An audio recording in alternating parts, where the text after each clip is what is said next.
भाजप उमेदवार अश्विनी जगताप, महाविकास आघाडीचे उमेदवार नाना काटे आणि अपक्ष उमेदवार राहुल कलाटे यांच्या विजयाचे समीकरण काय? कोण आहे तगडा उमेदवार आणि काय आहे त्यांचे चिंचवड विधानसभेचे विजन? नमस्कार, मी विजय। चिंचवड विधानसभा निवडणुकीच्या प्रचाराला आता केवळ काही तास उरले असून तिन्ही उमेदवारांकडून प्रचार सभा, रोड शो, कोपरा बैठका यावर भर दिला जात आहे। आज आपण पाहणार आहोत महाविकास आघाडीचे उमेदवार, राष्ट्रवादी काँग्रेसचे उमेदवार विठ्ठल उर्फ नाना काटे यांच्या विजयाचे काय आहे बलस्थान आणि चिंचवड विधानसभेचे काय आहे विजन। नाना काटे यांना तसा राजकीय वारसा घरातूनच मिळाला। त्यांचे बंधू राष्ट्रीय खेळाडू शिवछत्रपती पुरस्कार विजेते शंकर काटे हे पिंपरी चिंचवड महानगरपालिकेचे नगरसेवक होते। त्यांनी अनेक सामाजिक कामे करत पिंपळे सौदागर आणि परिसरातील मतदार व जनता यांच्या गळ्यातील ते तावीद बनले होते। बंधू शंकर काटे यांचा राजकीय व सामाजिक वारसा नाना काटे यांनी पुढे चालवत 2007 मध्ये झालेल्या महानगरपालिका निवडणुकीत विजय मिळवला। यानंतर झालेल्या 2012च्या निवडणुकीत हक्काचे प्रभाग महिला राखीव झाल्याने त्या प्रभागात पत्नी शीतल काटे यांना निवडून आणले।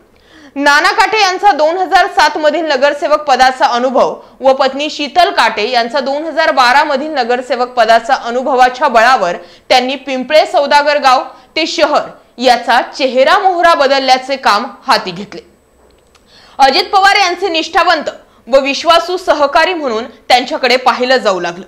याच दरम्यान 2014च्या चिंचवड विधानसभा निवडणुकीत भाजपचे लक्ष्मण जगताप यांच्या विरोधात निवडणूक रिंगणात उतरले। यात त्यांचा पराभव झाला। पराभवाने खचून न जाता नाना काटे यांनी सामाजिक काम, युवकांचे शिक्षण असो किंवा मग रोजगाराचे प्रश्न, हे सगळं सोडवण्याचं हाती घेतलं। रोजगाराचे प्रश्न सोडवत आपल्या पिंपळे सौदागर प्रभागात आपले वर्चस्व कायम ठेवले। 2017च्या झालेल्या महानगरपालिका निवडणुकीत नाना काटे यांनी एक हाती विजय तर मिळवलाच, परंतु याच निवडणुकीत त्यांच्याच पॅनलमधून निवडणूक लढवणाऱ्या त्यांच्या धर्मपत्नी शीतल काटे यांनाही त्यांनी विजयी केलं आणि मतदारांचा विश्वास संपादन केला। नाना काटे हे सलग 2 वेळा व त्यांच्या पत्नी शीतल काटे या 2 वेळा नगरसेवक म्हणून निवडून आल्यानं हेच त्यांचे या पोटनिवडणुकीतील विजयाचे बलस्थान असल्याचं बोललं जातं। नाना काटे हे महानगरपालिकेत नगरसेवक म्हणून असताना त्यांनी विरोधी पक्षनेता हे पद भूषवत अनेक प्रश्नांवर विरोधकांची कोंडी केली। मुरब्बी राजकारणी असे आपली छाप सोडत आपल्या पिंपळे सौदागरच्या विकासासाठी महापालिका असेल, दादांच्या माध्यमातून मंत्रालय असेल किंवा मग विकास कामांसाठी मंजुरी देणं असो किंवा फंड मिळवत पिंपळे सौदागरचा झपाट्याने विकास केला आणि हेच पिंपळे सौदागरचे बदललेले रूप नाना काटे यांच्या विजयाचे बलस्थान असल्याचं बोललं जात आहे। पिंपळे सौदागर परिसरात राहणारा आयटी मतदार असो की युवक मतदार असो, हा प्रत्येक निवडणुकीत नाना काटे यांच्या खांद्याला खांदा लावून काम करतो। हेही नाना काटे यांच्या विजयाचे बलस्थान आहे।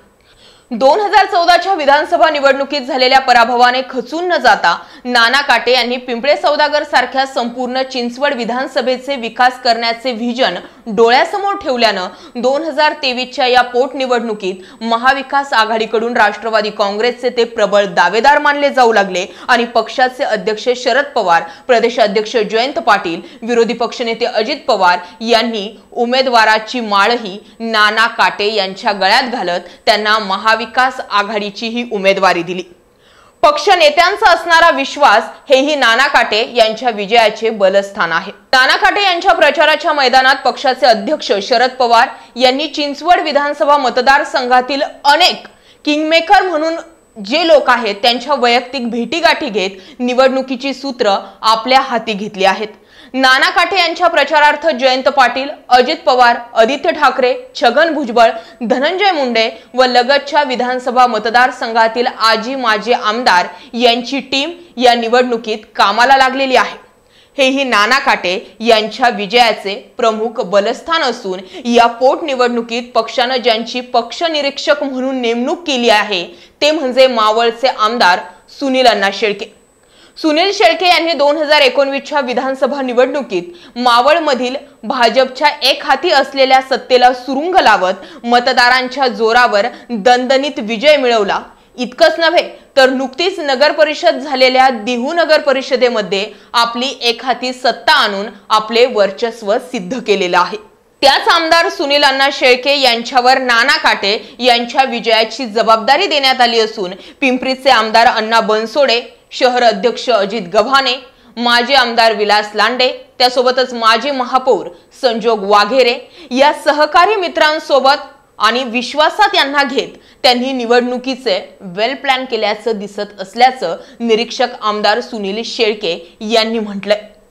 निरीक्षक आमदार सुनील शेळके हेही नाना काटे यांच्या निवडणुकीचे प्रमुख बलस्थान असल्याचं म्हटलं जातंय। असं म्हटलं तरी वावगं ठरणार नाही। शेवटी मतदार राजा सुज्ञ आहे, तो त्याचा मतदानाचा हक्क अचूक बजावून ही लोकशाही बळकट करत असतो। चिंचवड विधानसभा निवडणुकीचे सर्व चित्र आता घोडा दूर न मैदान दूर असे झालेले आहे। निवडणुकीचे मतदान 26 फेब्रुवारी रोजी होणार असून 2 मार्च रोजी निकाल लागणार आहे। त्याच वेळेस समजेल मतदारांचा कौल कुणाला होता। आमचा हा रिपोर्ट आपणास कसा वाटला? तुमच्या प्रतिक्रिया आम्हाला कमेंट करायला विसरू नका। व्हिडिओ आवडला असेल तर लाईक नक्की करा।